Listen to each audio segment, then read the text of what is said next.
Episode 1. A servant becomes a queen. In the candle-lit halls of 6th century Neustria, the world of the Franks was one of betrayal, whispered conspiracies, and fragile alliances sealed in blood. From this turbulent stage emerged a figure both feared and remembered: Fredegund. To some, she was the embodiment of ambition. To others, she was the darkest shadow cast over the Merovingian throne. Her story did not begin with a crown, but with servitude. Born of lowly status, Fredegund's early life remains cloaked in mystery. She entered the royal household as a servant, a woman with no claim to nobility, no royal lineage to bolster her place. Yet, in an age where courtly power was dictated as much by desire as by politics, Fredegund possessed the one weapon capable of reshaping her destiny: her cunning. She watched and learned, listening to gossip, studying the tempers of nobles, and mastering the art of charm. Where others saw a servant girl, she saw the throne. Her chance came in the household of King Chilperic I. Though already married to the Visigothic princess Galswintha, Chilperic found himself drawn to the wit and allure of the young servant. Fredegund, clever and fearless, seized the opportunity. The bond between the king and the servant scandalized the court, but Chilperic's fascination only grew. For Fredegund, this was no fleeting affair. It was her passage from obscurity to power. But in the way stood Queen Galswintha. The Visigothic princess was not merely a wife, but a political alliance, a connection between two great houses. Yet the queen's presence was an obstacle Fredegund would not tolerate. Chroniclers whisper of whispered plots, of secret meetings, of a queen who would soon be found dead in her chamber. Whether by direct order or silent approval, Galswintha's sudden murder was laid at the feet of Fredegund and Chilperic. The scandal reverberated across kingdoms, for Galswintha was sister to Brunhild, the powerful queen of Austrasia.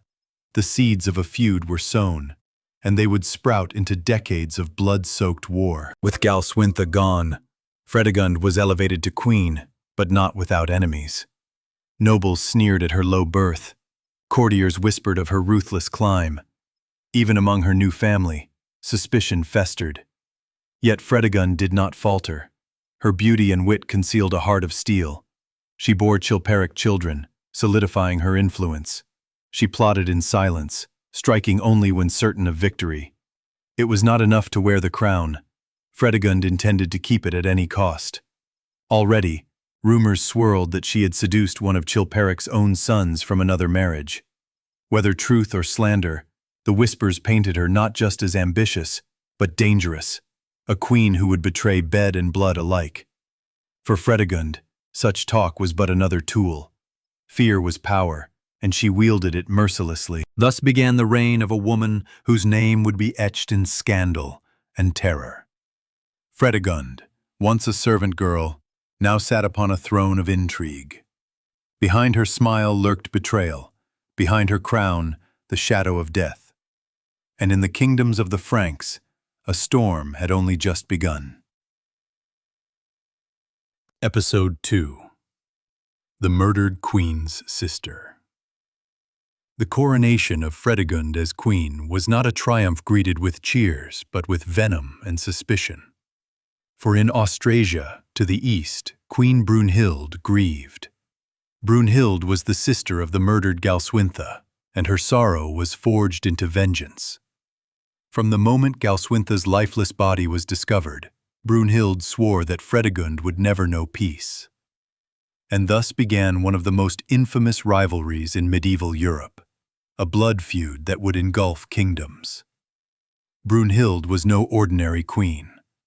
Unlike many royal women who were relegated to the shadows of history, she was politically astute, calculating, and unafraid to command armies or wield the authority of kings.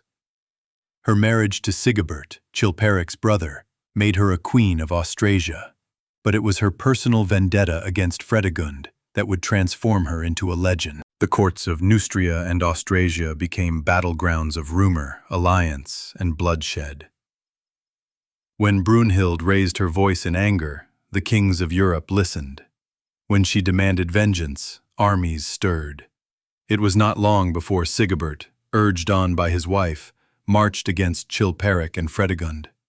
The Franks, already divided into rival factions, now had their passions inflamed by the quarrel of two queens. Fredegund, however, was not one to cower in fear. If Brunhild brought armies, Fredegund brought daggers in the dark. Chroniclers tell of her hand guiding assassins, of poisoned blades slipped into the shadows of tents, of whispered orders carried by loyal servants. In 575, as Sigebert's forces triumphed and he prepared to claim Chilperic's throne, death struck. Sigebert was murdered, stabbed in his tent by assassins thought to be under Fredegund's command. The victory evaporated, and Brunhild's grief burned hotter than ever. For Fredegund, the murder was both a triumph and a curse. With Sigebert gone, Chilperic's rule endured, and Fredegund's crown was secure for now. Yet the enmity of Brunhild deepened, hardening into a vendetta that would stretch across generations. Fredegund had not silenced her rival. She had only given her cause eternal fuel. Fredegund's life at court became an endless balancing act between seduction and steel. She secured Chilperic's devotion but never his undivided trust, for he was a king ever wary of plots and betrayals. And indeed, betrayal lurked everywhere, in noble halls, among servants, even within her own family. To wear the crown was to live in constant suspicion, and Fredegund sharpened her instincts like a blade. The scandal of her alleged liaisons with her stepsons, rumors that she used seduction as a tool of survival, only added to the poisonous atmosphere. Whether true or merely slander, the gossip served her purposes, for fear could silence as effectively as love. Each whisper of impropriety made her seem untouchable, a queen too dangerous to cross. The Frankish kingdoms trembled under the weight of this rivalry. On one side, Brunhild, the widow queen, determined to avenge her sister and rule through her sons. On the other, Fredegund, the servant-turned queen, wielding beauty, deceit, and daggers to cling to power. Their feud was more than personal. It reshaped the destiny of a dynasty. And so, as one queen wept and sharpened her wrath, the other sat upon her throne with a smile that concealed more murders yet to come. For Fredegund's story was not merely one of ambition, it was of blood, scandal, and the merciless will to survive. Episode 3. Daggers in the Dark. The Frankish kingdoms in the late 6th century were kingdoms of whispers, where shadows could kill as swiftly as swords. For Fredegund, daggers in the dark became her chosen weapon. Unlike Brunhild, who commanded armies and sought justice through open war, Fredegund mastered the art of assassination. She believed that power was not seized in battlefields, but in sudden strikes, unseen hands, and poisoned chalices. Her enemies knew her wrath, for she struck without warning. A noble who dared to question her birth? Dead before dawn. A servant who carried tales of her secret meetings? Silenced forever. Even her allies trembled, for loyalty to Fredegund was not a shield, but a test of survival. She inspired devotion through fear, and in a court already steeped in suspicion, she became its most dangerous figure. One of the most chilling tales surrounds her stepsons. These young men, heirs of Chilperic by his earlier marriage, stood as obstacles between her children and the throne. Chroniclers whispered that she seduced them, weaving webs of desire to weaken their defenses before arranging their deaths one by one. Whether true or slander, the outcome was the same. Rivals to her children's inheritance disappeared, their blood staining the path to her dynasty's survival. Her cruelty was not confined to whispers. In 580, tragedy struck the kingdom when Chilperic and Fredegund's infant sons died under mysterious circumstances. Some claimed illness, others poison. The queen herself suspected her rivals of sorcery, and her vengeance was merciless. Several women accused of witchcraft were rounded up, tortured, and executed at her command. The fires of their deaths lit the night, a warning that to touch Fredegund's children was to embrace ruin. Yet fate was unkind to her ambitions. Of the many children she bore Chilperic, few survived. The loss of sons, each one a potential heir, weighed heavily on the royal household. Grief hardened Fredegund further. She had clawed her way from servant to queen, but her grip on the future seemed fragile. Every death of a child deepened her paranoia, sharpening her determination to eliminate any threat, no matter how distant. Her darkest hour came in 584, when Chilperic himself was murdered. As the king returned from a hunt, he was ambushed and slain, struck down in an attack shrouded in mystery. Some accused Fredegund herself, whispering that she had grown tired of his suspicion and jealousy, eager to rule through her young son alone. Others insisted Brunhild's agents had finally struck back. The truth was lost in a sea of accusations, but one fact remained. Chilperic was dead, and the fragile kingdom descended into chaos. Fredegund, however, did not fall. With her husband gone, she seized the regency for her surviving son, the infant Clothar II. Once again she proved that no scandal, no murder, no suspicion could unseat her. Surrounded by enemies, abandoned by allies, she stood unbroken, a woman whose will was sharper than any blade. Daggers in the dark had carried her this far, but the storm that awaited her was greater still. For Brunhild had not forgotten, and the kingdoms of the Franks were not yet finished with blood. The feud of queens would burn on, and Fredegund's name would remain etched in infamy. Episode 4. The Widow Regent. The death of Chilperic in 584 threw Neustria into panic. A king had fallen, murdered in the prime of his reign, and whispers of treachery swirled like smoke. In the middle of the storm stood Fredegund, no longer merely a queen but now a widow, and the sole protector of her infant son, Clothar II. At once, the court became a battlefield of ambition, with nobles circling like wolves, eager to exploit the power vacuum.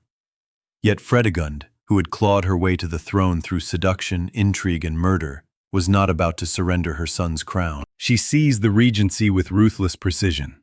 Though many doubted her ability to govern, Fredegund's hand proved both cunning and cruel. She bribed nobles, executed dissenters, and secured the loyalty of generals who might otherwise have abandoned her cause. The widow queen, once dismissed as a servant girl, now commanded armies in her son's name. To rule in the 6th century was to fight without ceasing, and Fredegund understood this better than anyone. But her enemies multiplied. Brunhild, still Queen of Austrasia, saw Chilperic's death as an opportunity to destroy her rival once and for all.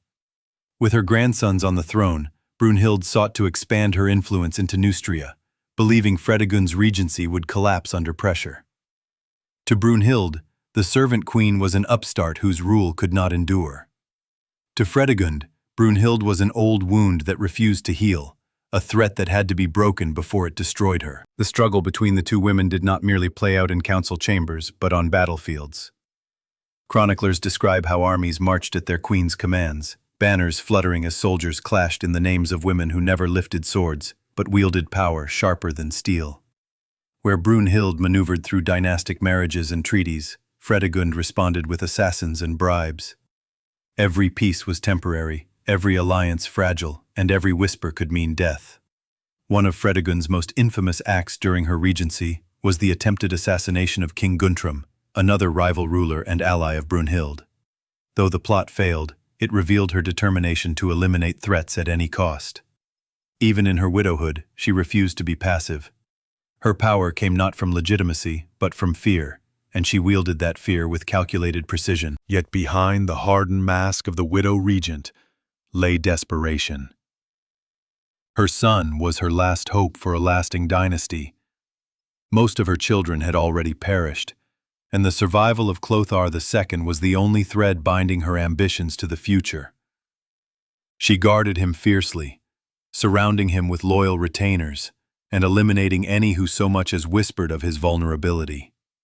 To be the child of Fredegund was to live in a gilded cage of blood-stained protection. Even as she secured her regency, The scandals of her past haunted her. The rumors of her liaisons with her stepsons, the mysterious deaths of her rivals, the execution of women accused of sorcery. These tales followed her like a shadow. Chroniclers, many of them sympathetic to her enemies, painted her as a monster in a crown, a queen whose beauty concealed a heart of iron and malice. Perhaps some of these tales were exaggerated, sharpened by the pens of hostile monks. Yet even stripped of rumor, Fredegund's reign was undeniably one of blood and fear. As the widow regent, she was both mother and monarch, both protector and executioner. Every move she made was to ensure that the tiny boy who carried the name Clothar would one day sit securely upon his father's throne. The road to that future was paved with betrayal, murder, and endless conflict. And in the heart of it all stood Fredegund, unyielding, unrepentant, and unafraid. The feud of queens had not ended, it had only sharpened. Brunhild waited with armies and alliances. Fredegund guarded her son with daggers and deceit. The kingdom of the Franks was now a chessboard, upon which two women played for dominance, and neither intended to lose. Episode 5. Queens at War. By the year 585, the Frankish kingdoms were no longer simply divided by bloodlines or borders. They were divided by two women whose hatred had become legend. Fredegund, the widow regent of Neustria, ruled through her infant son, Clothar II. Across the realm of Austrasia stood Brunhild, the vengeful sister of the murdered Galswintha, guiding her grandsons and weaving her own power. Their feud had transformed into something greater than personal vengeance. It was now a war between kingdoms, a struggle for dominance that would reshape the fate of the Merovingian dynasty. Brunhild believed herself to be the rightful guardian of the Frankish order. She had endured loss, her sister murdered, her husband slain, but she turned grief into resolve. Through diplomacy, she secured alliances. Through marriage, she tied her family to thrones across Europe. Her strategy was patient, methodical, rooted in the slow accumulation of influence. In contrast, Fredegund's rule was quick, sharp, and merciless. Where Brunhild bargained, Fredegund struck. Where Brunhild built alliances, Fredegund dissolved them with fear. The result was a series of bloody conflicts. Armies clashed in borderlands, villages burned, and noble families were torn apart by their allegiances. Each battle was not merely about territory. It was about which queen's vision of power would survive. Chroniclers described the devastation in grim detail. Soldiers returning from campaigns with fewer allies than enemies, peasants fleeing fields scorched by their own lord's ambitions, and kings manipulated like pawns by the hands of rival queens. Fredegund, though accused of cruelty, proved herself a capable strategist. She bribed commanders to defect, sent assassins into enemy camps, and spread rumors that poisoned trust between Brunhild and her supporters. It was said that she could topple an army with a purse of gold as easily as with a sword. Her methods earned her the hatred of many, but also the survival of her regency. She did not need to be loved, she needed to be feared. One story tells of how Fredegund, when pressed by an advancing Austrasian army, ordered her treasure to be melted down and distributed among her soldiers. The act was both practical and symbolic. She would not let her wealth fall into enemy hands, and she would bind her troops' loyalty through gold rather than faith. It worked. Her men fought with renewed ferocity, their pockets heavy with coin, their fear of her wrath outweighing their fear of battle. Meanwhile, Brunhild endured her own struggles. Though she commanded respect, her reliance on her sons and grandsons meant that she was always vulnerable to the shifting tides of loyalty in her court. Rival nobles often resented her influence, accusing her of overstepping the role of a queen. Yet her intelligence and determination silenced many critics. She believed that if she could outlast Fredegund, history would vindicate her rule. But history was not kind to women in power. Both Fredegund and Brunhild faced slander designed to undermine them. Accusations of adultery, sorcery, and unnatural cruelty. For Fredegund, The most damning whispers were those of her alleged liaisons with her stepsons, a scandal that clung to her name like smoke. Whether fabricated or true, it painted her as a queen whose ambition defiled both morality and family. Brunhild, too, was accused of scandalous liaisons, though often by chroniclers sympathetic to Fredegund. In truth, both women suffered the same weapon, the pen, wielded by men eager to tarnish female rule. Still, their rivalry burned too brightly to be extinguished by rumor. The battlefield became their stage, and every victory or defeat was personal. Their armies fought not only for kings and crowns, but for the honor of the women who led them from behind gilded curtains. In this clash of queens, the Frankish world trembled. For the first time in its history, the fate of kingdoms lay not in the hands of warriors or kings, but in the wills of two women whose hatred had become eternal. The war between Fredegund and Brunhild was no longer just about vengeance, it was about survival, and neither queen intended to be the first to fall. Episode 6. Blood and Betrayal. The feud between Fredegund and Brunhild had already claimed countless lives, but as the years dragged on, the conflict grew even darker. Betrayals multiplied, and no one, noble, priest, or soldier, was safe from the daggers hidden behind smiles. In a world where loyalty was a commodity, both queens bought and sold it with coin, marriage, and promises of power. Fredegund thrived in such an atmosphere. She was a mistress of treachery, unafraid to turn friend into foe or to cut down those closest to her. Many nobles who once swore allegiance to her soon found themselves accused of treason and swiftly executed. Chroniclers wrote of her sitting silently during councils, her eyes fixed on men who would not see the end of the month. Suspicion was her shield, and cruelty her weapon. Yet even in this world of blood, Fredegund's enemies underestimated her. One noble family, believing they could rise against her regency, gathered conspirators and plotted to overthrow her rule in Neustria. The plan was discovered. Fredegund struck first. The conspirators were seized, their lands confiscated, their lives extinguished. With each act of vengeance, she carved fear deeper into the hearts of those around her. Her most shocking betrayal, however, was reserved for her own kin. Stories circulated that one of her daughters, suspected of conspiring with enemies, was executed under her direct orders. Whether true or an invention of hostile chroniclers, the tale symbolized how far Fredegund was willing to go. To protect her son's throne, she would kill not only rivals but her own blood. Meanwhile, Brunhild's path was no less blood-stained. Though she ruled through her grandsons, she too wielded betrayal as a weapon. Nobles who defied her were stripped of power. Bishops who opposed her found themselves cast down. Her iron will alienated many, and some began to see her as no less ruthless than her rival. The two queens, separated by kingdoms yet bound by hatred, mirrored each other in their methods. Both were accused of crimes beyond measure, but both endured. One of the most infamous betrayals came when Fredegund attempted to assassinate King Guntram, the brother of her late husband, and one of Brunhild's key allies. She sent emissaries with poisoned daggers, hoping to strike him down. The attempt failed, but it revealed her hand once again. Every ally of Brunhild knew that Fredegund's reach was long and her vengeance certain. The toll of their feud was staggering. Towns were sacked, churches plundered, and peasants left destitute. The blood of nobles and commoners alike flowed into the soil of Francia. Chroniclers, writing decades later, looked back on this time as an age of endless betrayal, where crowns were bought with murder and thrones secured with poison. Yet through it all, Fredegund endured. She outlasted conspiracies, silenced rivals, and maintained her grip on power when many believed she would fall. Her reputation as a seductress who had slept with her stepsons, as a murderess who had orchestrated countless deaths, only added to her legend.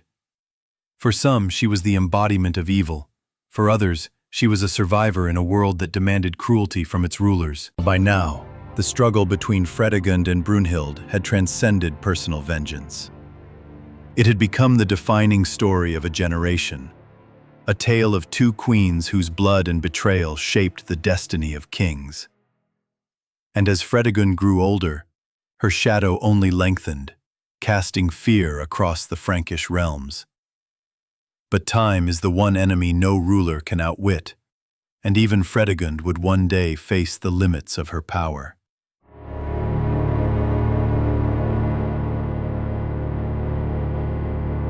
The end was drawing near, though not before she left behind one final trail of scandal and blood. Episode 7. The Queen of Scandals. By the late 580s, Fredegund's reputation had hardened into legend. Chroniclers no longer spoke of her as merely a queen or a regent, but as a storm of scandal that shook the very foundation of the Frankish realms. To some, she was the serpent of Neustria.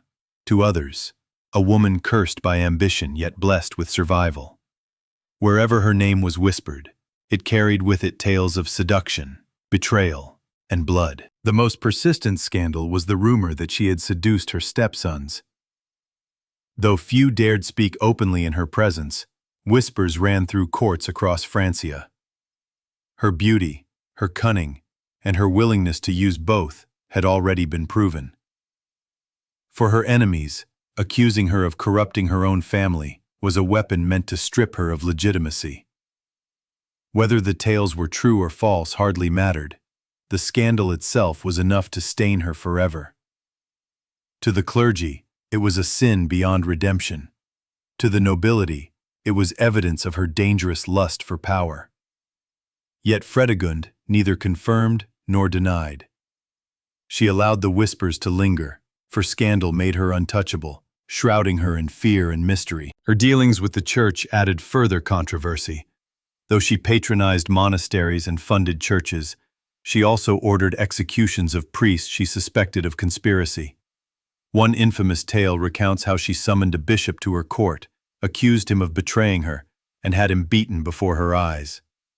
Acts like these enraged the clergy, yet they dared not condemn her too loudly, for she still held the loyalty of many bishops, who owed their wealth to her patronage. Scandal was not merely a consequence of her actions.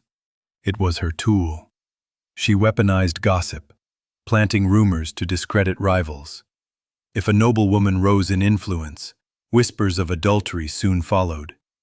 If a courtier gained the king's ear, tales of treason spread like fire. By turning her enemies into scandal's victims, Fredegund ensured that she alone controlled the narrative. And yet, her personal life was marked by tragedies that deepened the aura around her.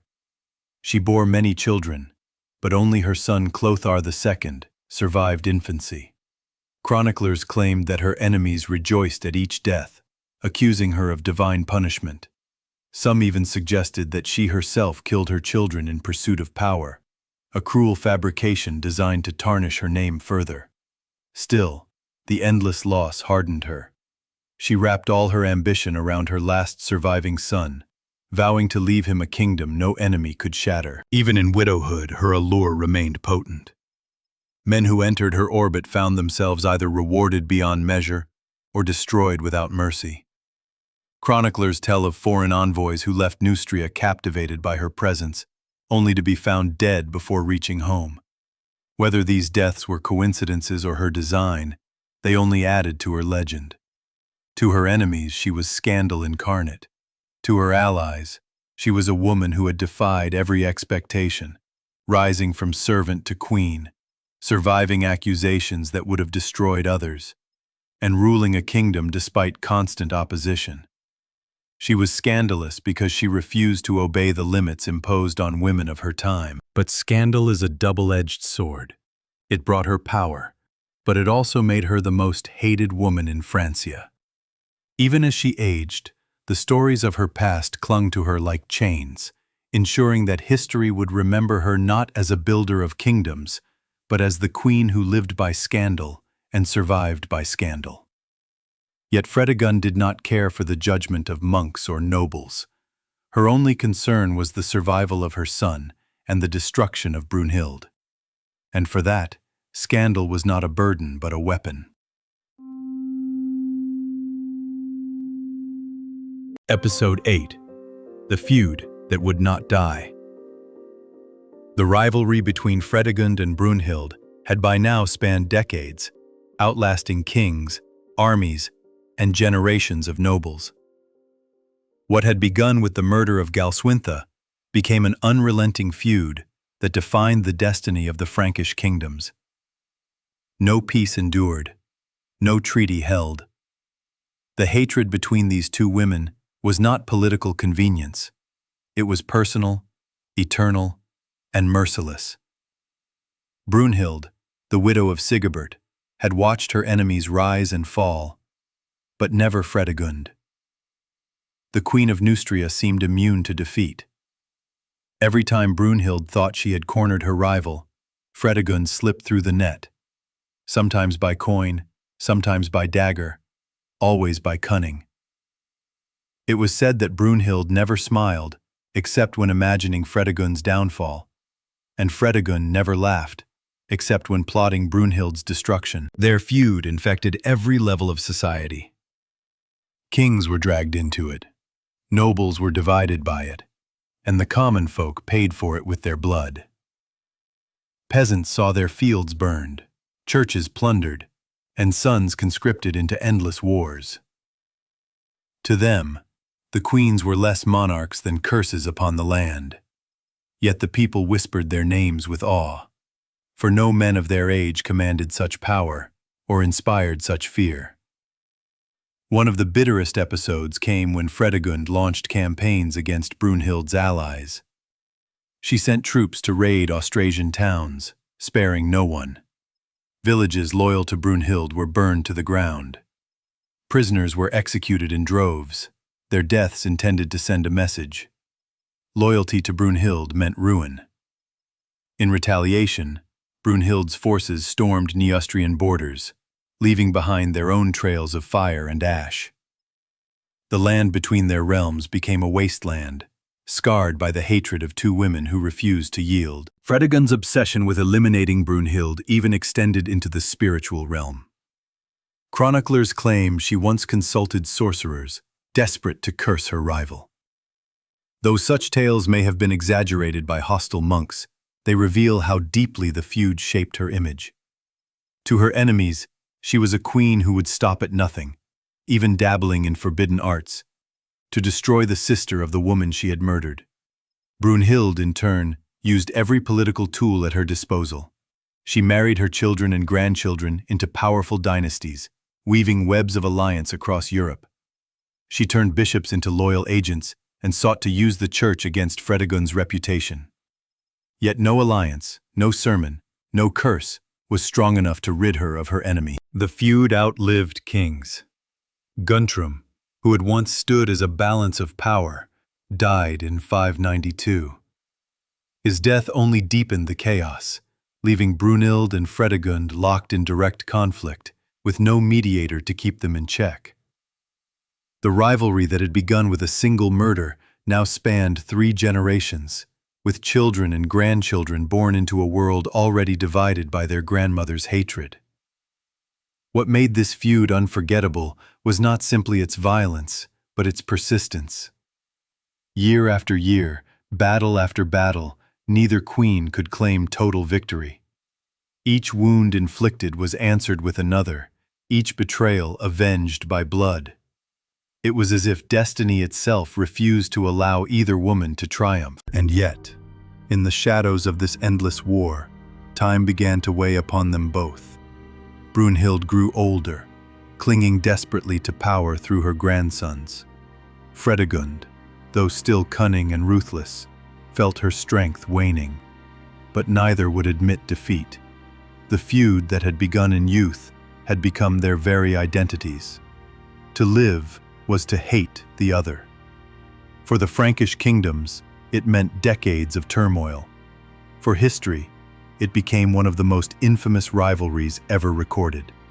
And for Fredegund and Brunhild, it was a war with no end, until death itself stepped in to decide the matter. Episode 9. The Last Breath of Fredegund. By the mid-590s, Fredegund's name had become synonymous with power and terror.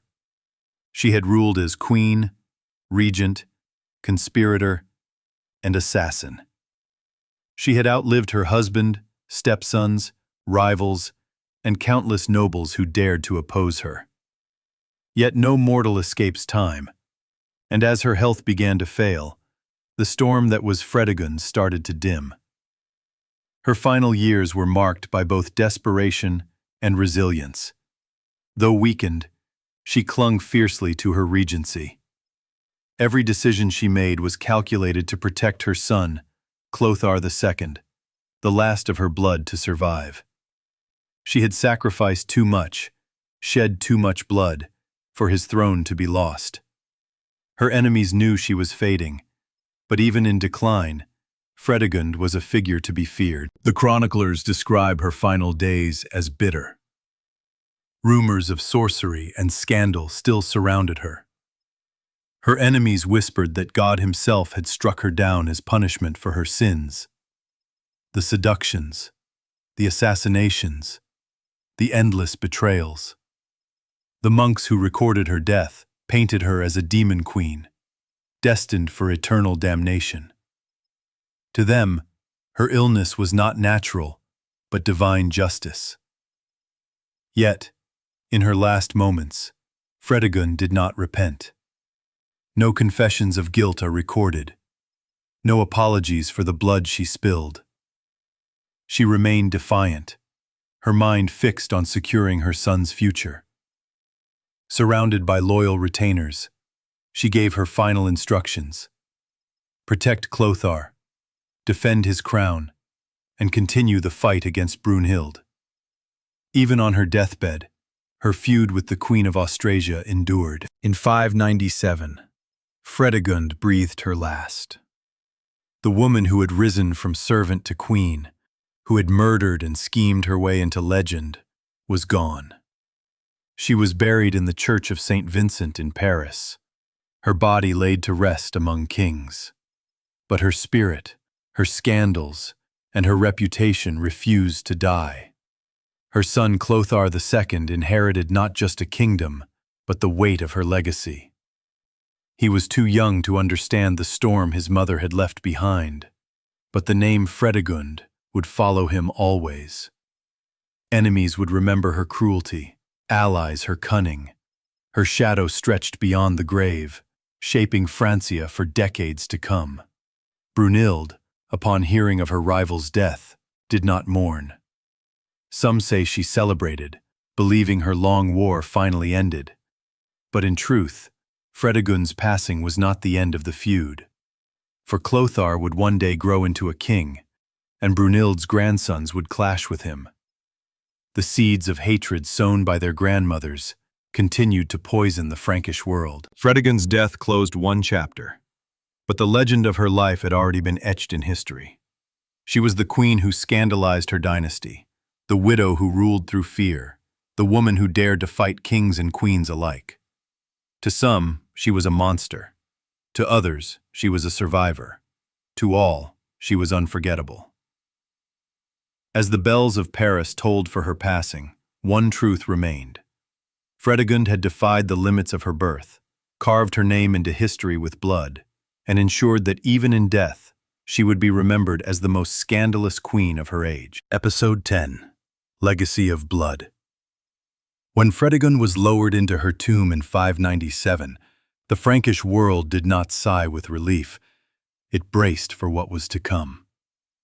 Her death marked the end of her reign, but not the end of her influence. The boy she left behind, Clothar II, was her last gamble against oblivion, and he would carry forward the legacy of blood she had carved into the dynasty. As a child king, Clothar was fragile, his throne balanced on the edge of collapse. Yet the fear Fredegund had instilled in her enemies did not vanish overnight. Nobles remembered her ruthlessness. Bishops remembered her defiance. Even in death, her reputation protected her son. To challenge Clothar was to risk awakening the ghost of his mother's vengeance. Brunhild, meanwhile, pressed her advantage. With her rival gone, she moved swiftly to strengthen her grip over Austrasia, guiding her grandsons with the same iron will she had wielded for decades. She believed she had finally triumphed. But history, cruel as ever, had other plans. The seeds of hatred sown between these two queens would bear fruit in the next generation, and Brunhild herself would one day meet a fate as brutal as any Fredegund could have devised. The legacy of Fredegund is a paradox. To the church chroniclers who recorded her story, she was a she-demon, a queen who murdered husbands, seduced stepsons, poisoned nobles, and mocked God's order. They wrote of her as the embodiment of vice, a warning to all women who dared to reach for power. Yet, when stripped of moral condemnation, her life reveals something more profound. She was a woman who refused to accept the station into which she was born. From servant to queen, she climbed through wit, seduction, and violence in a world that offered her no mercy. Her cruelty was not unique. Male rulers of her age shed far more blood, but because she was a woman, her crimes became immortalized as scandal. In the end, Fredegund's true legacy was survival. She survived Galswintha's murder and Brunhild's vengeance. She survived conspiracies, assassinations, and even the loss of nearly all her children. She survived the hatred of nobles, the condemnation of bishops, and the contempt of her own court. And above all, she ensured the survival of her son, who would grow to reign over a reunited Frankish kingdom. History remembers her not as a saint, nor as a martyr, but as a scandal.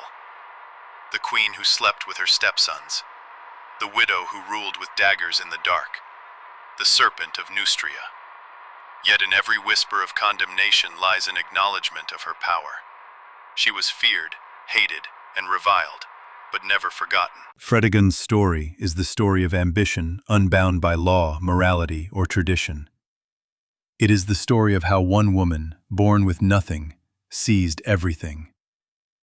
And though she died more than 1,000 years ago, her name still carries the weight of scandal, a reminder that history does not always belong to the virtuous, but often to the ruthless. Thus ended the life of Fredegund, but her shadow lived on, in her son's reign, in the fall of Brunhild, and in the blood-stained annals of the Merovingian dynasty. For as long as men tell tales of queens and kings, the scandal of Fredegund will never truly die.